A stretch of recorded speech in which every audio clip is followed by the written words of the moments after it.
ini nantinya akan diseleksi kembali dan dipilih 5 nama melalui mekanisme uji kelayakan dan kepatutan di Komisi 3 DPR RI. Lantas apa yang menjadi tolak ukur dalam uji kelayakan dan kepatutan nanti? Dan apakah DPR melibatkan masyarakat dalam menelusuri rekam jejak para calon? Kami akan membahas selengkapnya bersama anggota Komisi 3 DPR RI, Asrul Sani.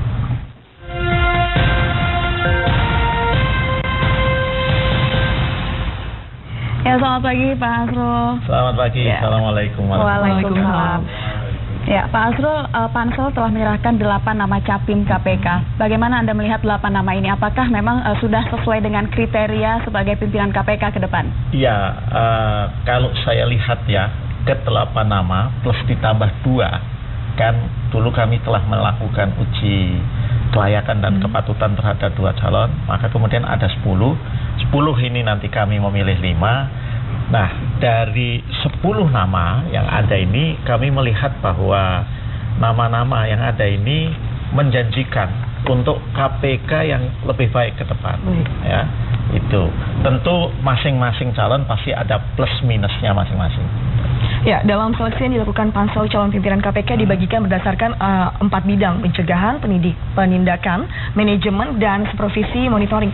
Sementara pimpinan KPK tersebut bersifat kolektif kolegial. Lantas bagaimana menurut Bapak? Ya, kami memahaminya, kami yang di DPR memahaminya bahwa pembidangan ya atas 4 bidang itu ini sebagai rujukan atau referensi bagi kami yang ada di DPR di dalam melakukan pemilihan nanti.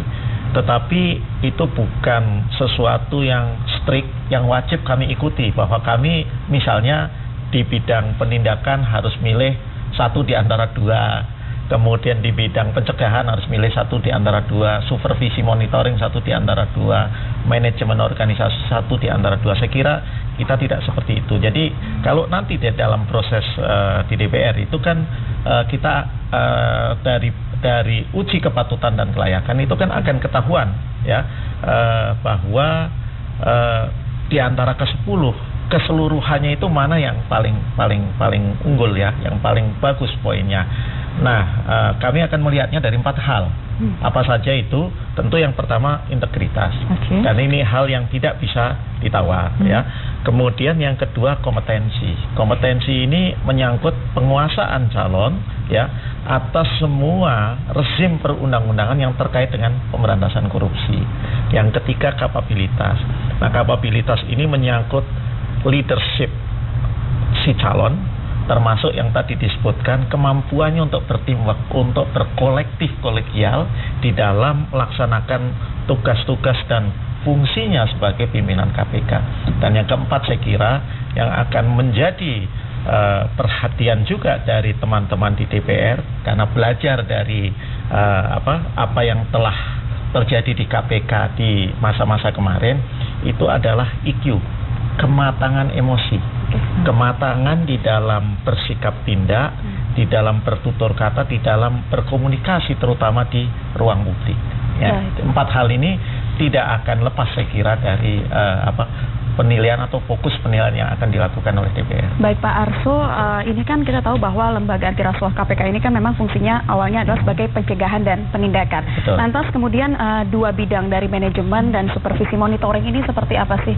Kalau saya pribadi sebetulnya seperti ini ya, core business atau tupoksi utamanya KPK itu kan 2, pemberantasan korupsi dalam pengertian penindakan, dan yang kedua adalah pencegahan. Nah, kalau supervisi, monitoring, koordinasi ini bisa nyantel baik kepada bidang pencegahan maupun bidang penindakan. Nah, jadi bagi DPR tentu 2 bidang itu sama pentingnya, penindakan dan pencegahan, tetapi memang harus disadari bahwa untuk KPK ke depan yang lebih baik, yang lebih kuat ya, bidang ketiga yaitu manajemen organisasi dan sumber daya manusia dalam konteks untuk penguatan kelembagaan KPK ini juga harus diperhatikan. Jadi saya kira kalau bagi DPR ya tidak 4 bidang tapi 3 bidang. Penindakan, pencegahan, dan penguatan kelembagaan melalui peningkatan kapasitas manajemen organisasi dan sumber daya manusia. Berarti langkah Pansel calon pimpinan KPK untuk membagikan 4 bidang itu belum tepat? Bukan belum tepat ya. Saya kira itu sekali lagi sebagai rujukan. Karena kan 4 bidang itu kan penilaian dari pansel setelah melalui proses seleksi yang panjang. Meskipun itu juga dipertanyakan oleh teman-teman masyarakat sipil. Karena seperti salah satu calon yang masuk di dalam bidang penindakan, itu justru ketika wawancara terbuka mengatakan bahwa dia akan lebih menekankan kepada aspek pencegahan.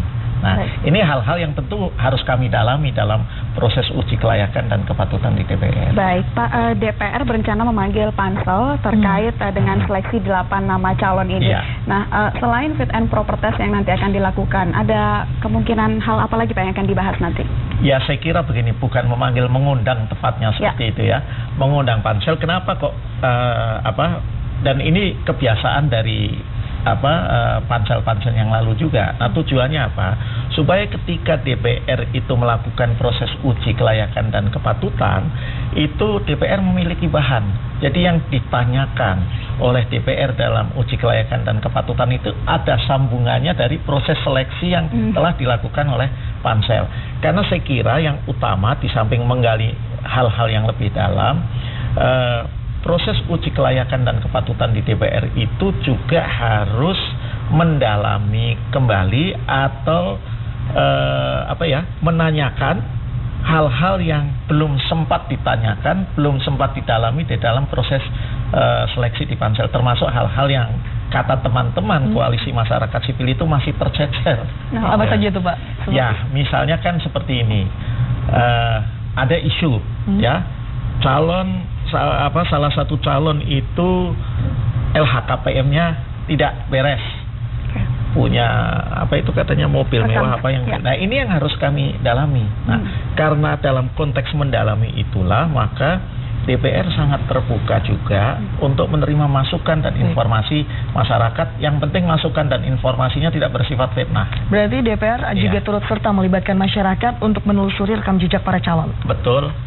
Dan saya malah sudah menulis di status Facebook saya, silahkan saja mulai dari sekarang, bahkan sebelum surat presiden itu ke DPR, kalau mau memberikan masukan kepada DPR. Karena ini kemungkinan di Komisi 3 proses uji kelayakan dan kepatutannya, ya silahkan saja kalau mau ke Komisi 3 di sana. Baik, Pak Arsul, ini dari 8 nama ada 1 nama ini Sestim Polri perempuan. Bagaimana Anda melihat kepemimpinan perempuan dalam KPK? Saya lihat begini, artinya dalam konteks KPK ya,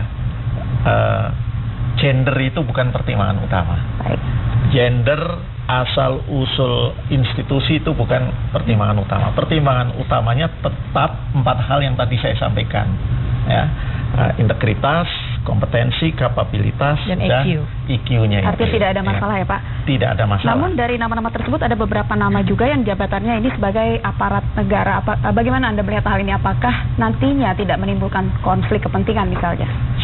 Saya kira saya tidak ingin bersuudon ya, bahwa kalau misalnya dari institusi tertentu maka kemudian KPK-nya akan diwarnai atau diintervensi oleh institusi tersebut. Saya kira nggak akan seperti itu, karena pengalamannya juga menunjukkan tidak seperti itu. Kita sebut sajalah KPK Jilid 1 itu dipimpin oleh Pak Ruki yang asalnya dari Polri. Kan Pak Ruki tidak diintervensi oleh Mabes Polri pada saat beliau itu jadi ketua. Pak Antasari Ashar juga begitu, saya kira. Kan dari Kejaksaan tidak kemudian diintervensi oleh Kejaksaan. Baik, kita kembali ke masalah fit and proper test dan juga uji rekam jejak. Dalam proses uji kelayakan dan kepatutan di DPR nanti, apakah ada syarat yang ditambahkan dalam memilih calon pimpinan KPK? Karena kita tahu sejumlah pimpinan KPK sempat terlibat masalah hukum. Ya, saya kira seperti yang saya sampaikan tadi, kalau selama ini kan lebih banyak aspeknya 3 ya. Itu tadi tentu integritas dari dulu juga menjadi pegangan, kemudian juga kompetensi dan kapabilitas, tetapi EQ ini kemarin-kemarin kayaknya belum menjadi pegangan.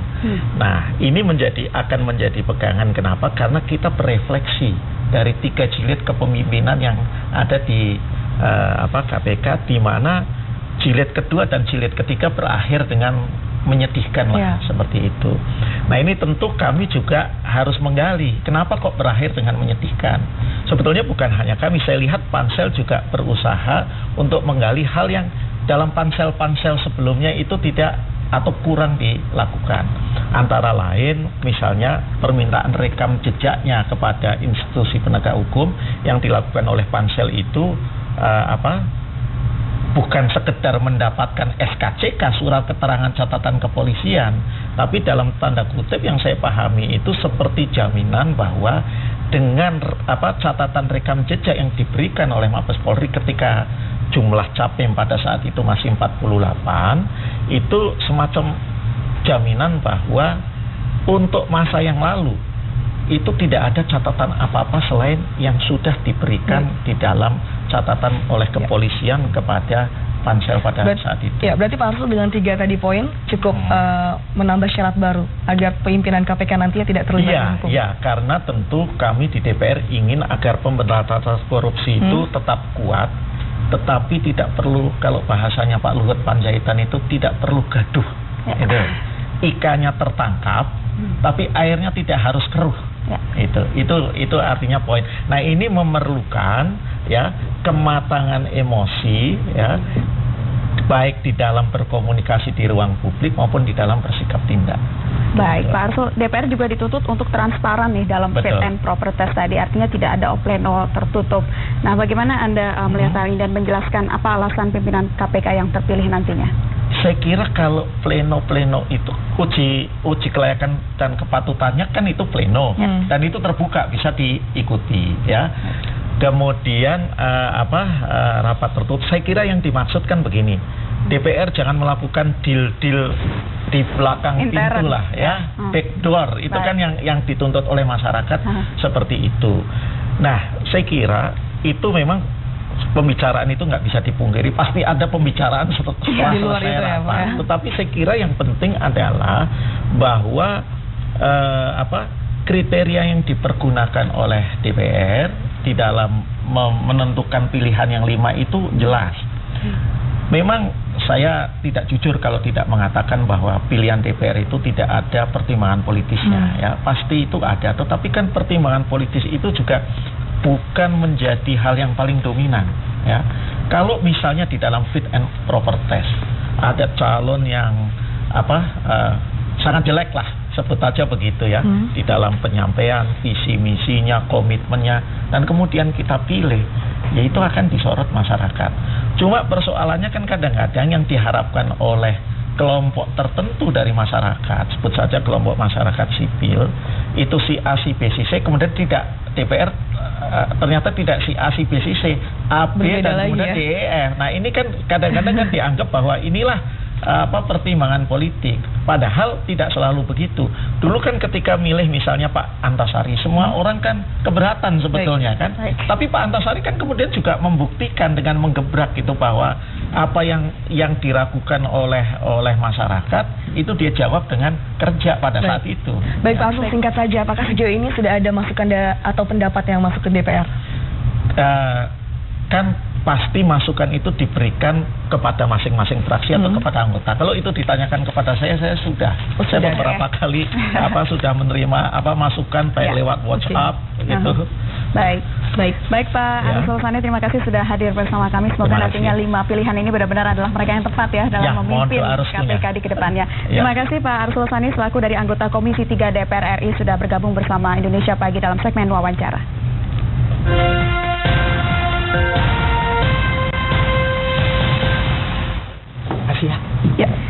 Saudara Presiden ke-6 Republik Indonesia Susilo Bambang Yudhoyono menyatakan